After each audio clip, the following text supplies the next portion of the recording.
Hello, this is Professor Zaldivar, and these are some brief comments on Virginia Held's essay, Feminist Ethics Are Different.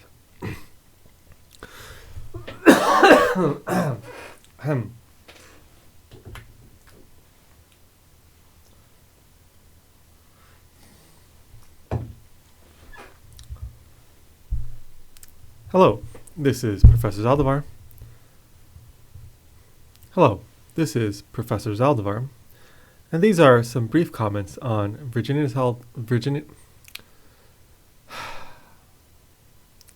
Hello, this is Professor Zaldivar, and these are some brief comments on Virginia Held's essay, Feminist Ethics Are Different. The first point that Held makes in her essay is a pretty simple one, and I think a pretty convincing one.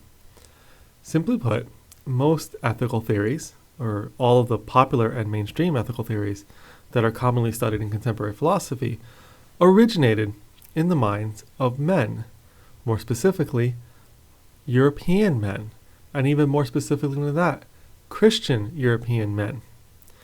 And if you think about the percentage of the population which is comprised of Christian European men, it's a pretty small population. It's a pretty small percentage of our population. Men are 50%. Christians are somewhere around 20 or 30% worldwide. And of course, European Christian men are going to be a subset of that.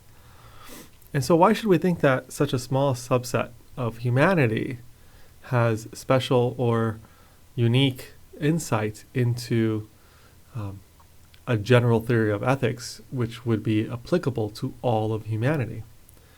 Well, the simple answer is that we shouldn't think that white European men in a Christian context have a special or unique insight into ethics. We should therefore be willing to expand our understanding of ethical issues, be willing to incorporate viewpoints and perspectives from women and non-Europeans and non-Christians, of course.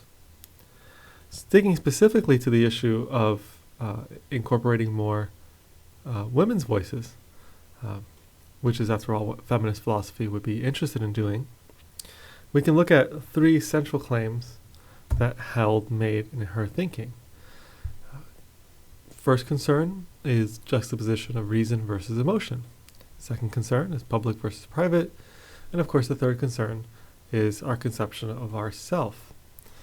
The traditional philosophers had emphasized various points of view in each of these issues, which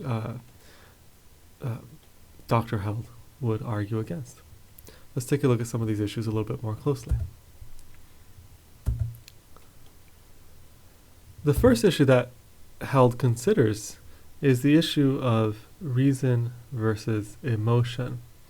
More specifically than that, or more accurately than that, is this idea of abstract, the role that abstraction and context plays in ethical discourse. Traditionally, ethicists have looked at very abstract concerns, very abstract scenarios, thinking that we can draw our ethical insights and ethical conclusions from doing nothing more than contemplating issues outside of any and all context. Held, however, argues that context matters, that scenarios matter, that when you're thinking about how to respond within an ethical thought experiment, for example, that the specifics of the thought experiment, who is in the experiments, what their relationships are to each other, what their histories are, etc., that these issues all matter.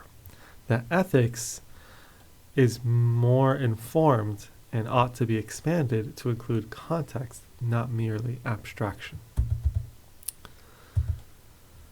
The next issue, the one that she considers as private and public, is simply this. Traditionally in ethics, we think of the public sphere and the private domain, and we have often been encouraged to think of these two as very separate, as thinking that our theories in the public sphere are strongly divorced from or strongly segregated from our views and our behaviors in our private domains.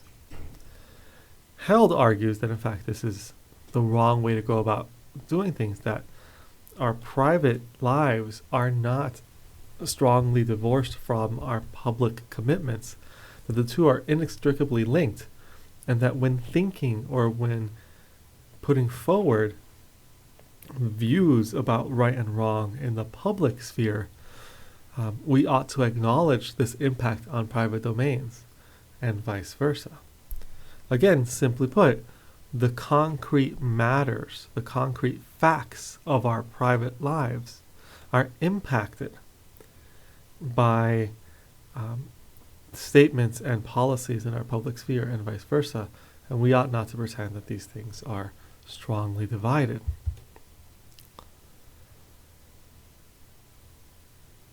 Finally, the third issue that Held brings up is this one about our conception of ourself. Traditionally in philosophy, we have thought of ourselves as very highly individualistic, what she calls particular selves. We think of each individual person as essentially an island. Especially in morality, we think of ourselves as islands. I am only responsible for myself. I am nothing more than the thing contained within the general area of my body. There is this highly individualistic self, this notion of this, an emphasis on a highly individualistic self. Conversely, there is an equal emphasis on universal attitudes, or the universal man. The view of what is right or what is wrong very often focuses on all of humankind. So we have these two ideas, these two competing focuses in ethics, the highly individualistic self and the universal group, all of humankind. And Held argues that, again, this is missing important elements. This is missing the important element of what she calls the relational self, which can be thought of as a kind of intermediate step between the individual self and the universal everyone. The relational self is the sort of self that exists in small groups. It's defined by its relationship. Held has a very nice example in her essay of mothering, of being a mother. You cannot isolate mothering to an individual. Right? Mothering is something that it only makes sense in the context of a relationship between a mother and a child. It is not universal, but it is not individualistic. It's relational. It's intermediate between the two traditional extremes. Held's general point is that philosophy has, for too long, looked only to ideas that make sense to men, and that we need to expand on these ideas and incorporate ideas that make sense to women. And that in doing so, we make philosophy, and of course ethics, better. Feminists and feminist ethics is not concerned with arguing that women are better than men. It is not concerned with arguing that we ought to be doing things radically different, or that we ought to be doing things in a feminine-focused way, that we ought to ignore men or male ideas.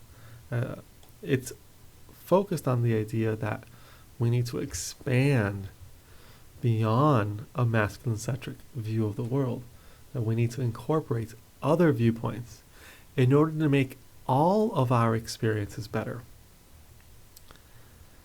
Feminists aren't simply about promoting femininity or feminine ways of being or women. They're about promoting the needs and what is best for everyone.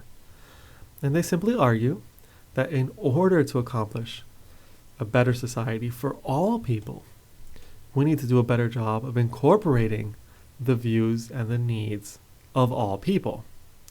It's really a pretty straightforward idea, and I think a fairly compelling one.